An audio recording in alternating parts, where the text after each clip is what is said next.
Hi! Now, I know you were expecting more Yaiba videos, but it was me. Weird reflex content. So, for the past couple of months, I've been watching Red Suit Stud's videos, and oh my god, his designs for Smash Bros. Characters in Lego form are just stunning. Then I stumbled upon his Shulk, and I was like, damn, it's so sad that Nintendo and Lego don't make Lego Xenoblade. But then I had a thought, and that's unusual on its own, but I had a thought. I said, wait a minute, I am an Namekian. Actually, no, better yet, I am Italian. I have the mentality to waste money and time and resources on useless junk. I am him.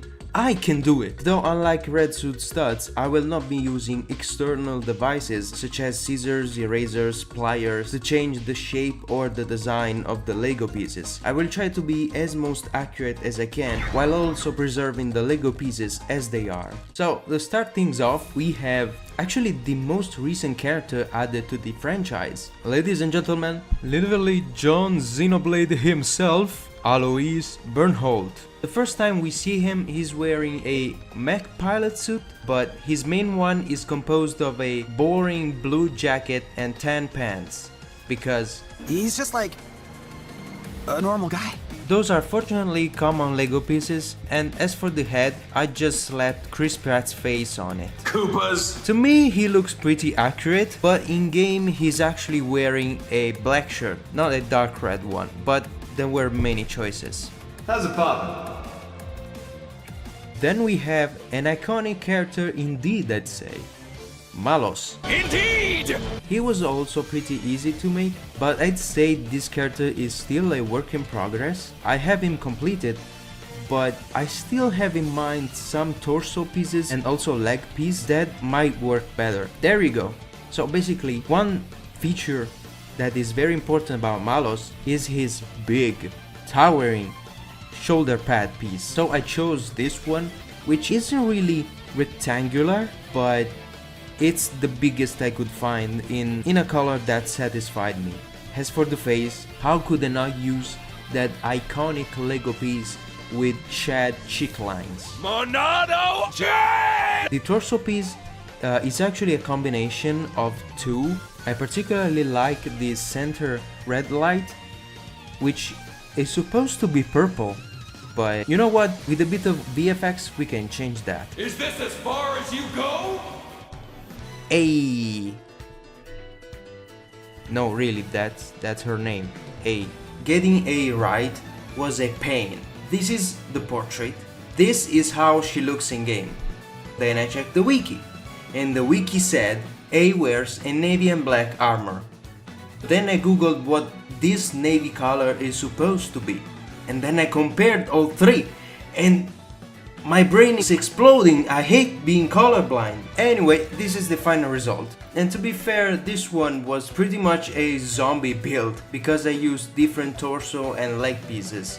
But if I'm being honest, that cape choice was actually genius. You see, this one isn't even listed as a cape piece for minifigures, but instead this cloth piece is present in a friend set that is supposed to be a dog's ear.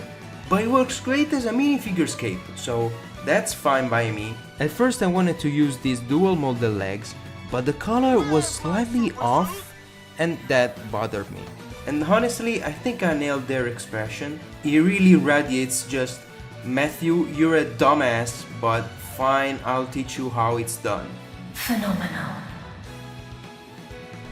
And finally we have possibly the second most famous character in the entire series, which is, of course, Pyra.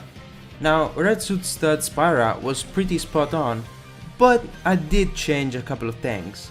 First, like I said before, I couldn't use scissors to, cut minifigure capes, so I spent way too much on this single piece. That was actually from a monkey, which to me perfectly resembles Pyra's wings or whatever they're supposed to be. And as for the hair, I really didn't like that piece. It just isn't poofy enough to me.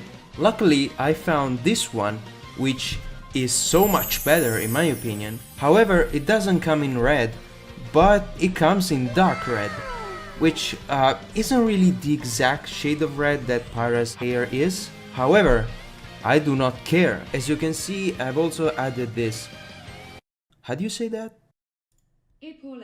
Epaulette shoulder pad piece. The head is also different, the torso is slightly different. You know, at this point, this whole minifigure is completely different from the other one, but the inspiration is clearly from that one. Oh yeah, I forgot to mention, I know it's called Xenoblade, but you see, I don't really like brick build swords because they end up being way too big for the minifigure. But who knows, if I get a 3D printer at some point, maybe I'll print the swords and paint them. That sounds like a neat idea to me. So long! And that's it. Yeah, I know that's kind of disappointing because it's just 4 minifigures, but man, I had forgotten how much Lego costs. As you probably can tell, this was more of a personal project for me, but that was kind of fun. I low-key wanna continue doing this because I still have more pieces, but I still miss some to build a full minifigure. The reason you see Malos, Para and A is because at first I wanted to build just the Trinity processor characters, but then I was like, why not build the whole party members of every game? I'm gonna be broke.